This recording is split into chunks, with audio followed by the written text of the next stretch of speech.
Sherwood and Georges Grumblay. Before we do that, please remember Kidmissing Radio this Friday evening. Please join me and missing persons advocate Bob Odie as we discuss the case of Mason Smith. Now, Larry Leroy Nelson disappeared from Calgary, Alberta, Canada at the age of just 3, December 23rd, 1957. A lot of folks say that he fell in the river. The problem with that is that he was absolutely terrified of the water, wouldn't have gone near it. In fact, when he would go over a bridge with his mother, he'd just cling to her, terrified. So, I don't know why. Well, I guess I do know why they thought it, because one of his friends that was with him that day, another baby, said he saw. Who knows what he saw? He was a baby. And to me, the thing that discounts it, not so much that the friend was a baby, in fact it was the babysitter's son, is the fact that Mom never even knew he was missing till she came home. If you saw your friend sailing down the river, wouldn't you go immediately and tell your mom, and then rescuers would come out and his mom would be called out of work? It just doesn't add up to me.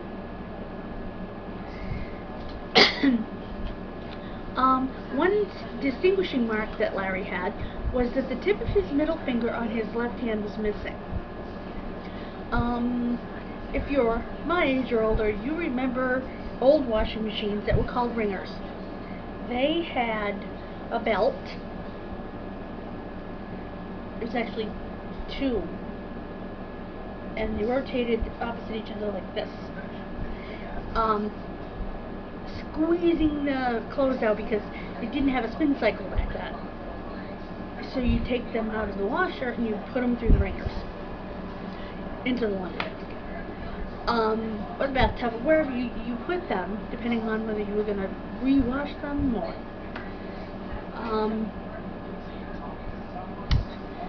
and kids, excuse me, like this little boy, sometimes got their appendages caught. Ouch. And he got his finger caught and lost the tip of it. Could have been much worse. There were kids that got their arms caught, broke their arms, and yeah, it's pretty horrible. That's why I was always told when I was little to stay away from the ringer. Because I am that old. Not as old as this kid, but old enough to have had a ringer.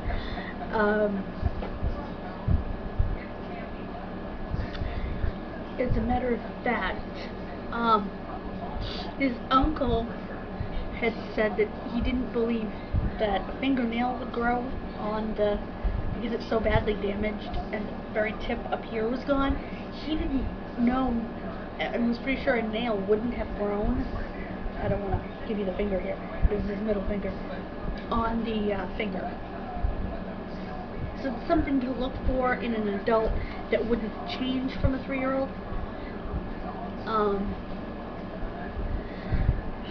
Again, it was assumed he fell through the ice, but to me, like I said, if he did, a little kid's gonna go running inside, "Mommy, Mommy, he fell," or whatever, and Mom's gonna get called out of work, there's gonna be attempted rescue. I just don't buy it.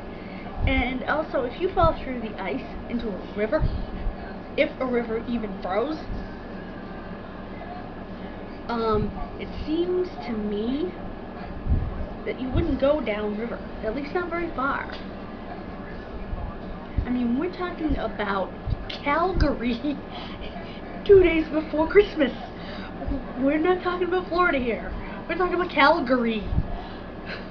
We're talking about 40 degrees below. That's with the minus sign next to it.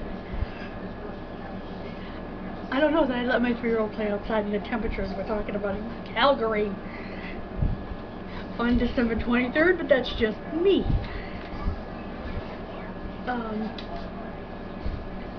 Calgary police dragged the river later. Of course, they didn't find anything. The police dismissed the case as a drowning, but a death certificate was never issued. Really? Because his mother thought it was as much malarkey as I do.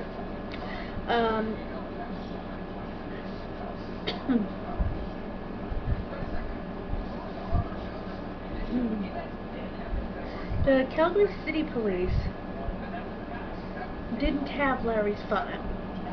It had been gotten rid of at the time that some people had called and asked about it, like, 5 decades later.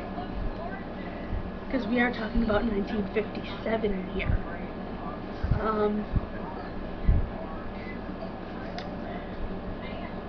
Bob Deans of the police department told the person that called looking for it, if they had called just a year before, they would have had the records. That sucks, my friends. There's also the brothers and sisters of the man who said,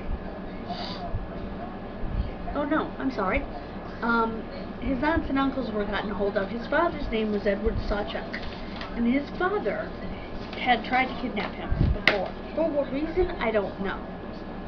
And in 1975, his father took his own life in the Saskatchewan River in Saskatoon.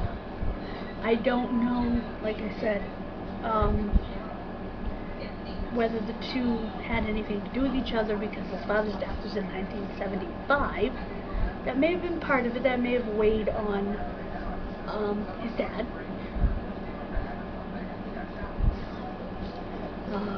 I'm sure it did. I mean, if you tried to kidnap him, you obviously cared about him. And according to his aunt, Larry was, quote, put away and never talked about. Whatever that means. I would say that his dad dearly missed him. And it tells me his dad didn't come back and take him. But everything had to be looked at. Obviously the police didn't do this because they just assumed it was a drowning. I swear, every time a kid goes missing anywhere in the vicinity of water, and it's a toddler or preschool age kid, they assume they drowned. I think that does a lot of harm, because in my opinion, when you're talking about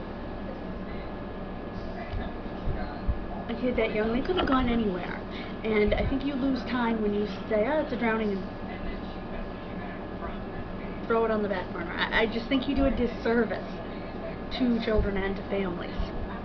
Now, moving on. This is a quick one. This was also out of Canada.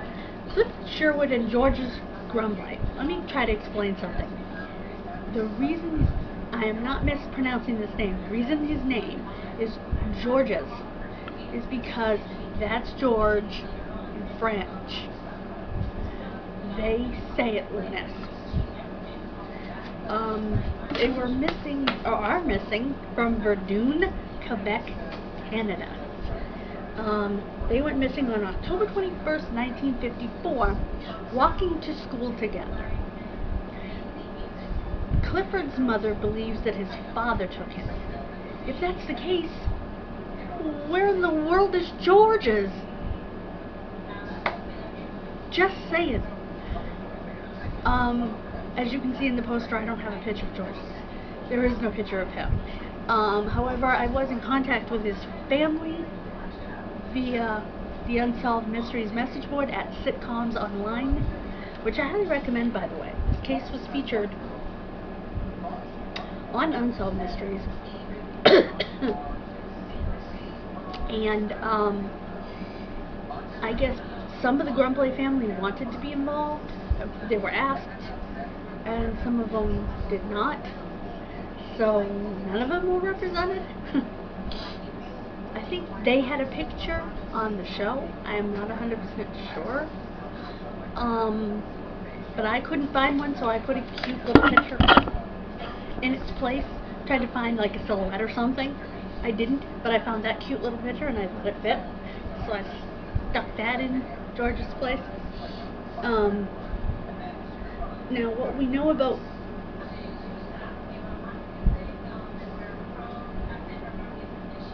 Clifford had a distinct stutter. I think it was the day before he disappeared, he made a weird call to his aunt. And he said, "Auntie, Auntie, Hilda," and then the line went dead.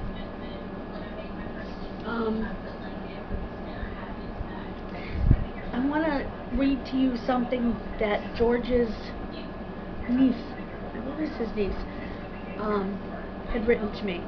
"I can understand why Georges was left out of the conversation throughout all of the television shows and newspaper articles. Our family seems to accept the situation for what it is." What does that mean? Anyway, I'm not exactly on their side because I'd love to figure out what happened. But at the same time, I'm hesitant to bring up the gloomy past. I know my grandfather doesn't like talking about it. In fact, I believe they were asked to take part in the Unsolved Mysteries episode, but declined. I think my other great-uncle was willing to do it. I don't remember the exact details. And I want to thank her again for that.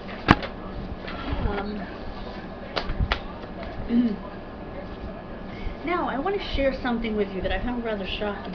As I was going through my old cases and stuff, I found something that happened in 2011. DNA proved it was not the boy in my case, but I found it alarming that this could happen. Apparently, 8 sets of human remains have turned up in the University of Washington's anthropology department, including the partial skull of a juvenile male. Well, of a juvenile. They don't know whether it's a male or female. The remains may have been found by a resident who mailed the remains to the University of Washington from Bay Center, Washington, postmarked September 9, 1980.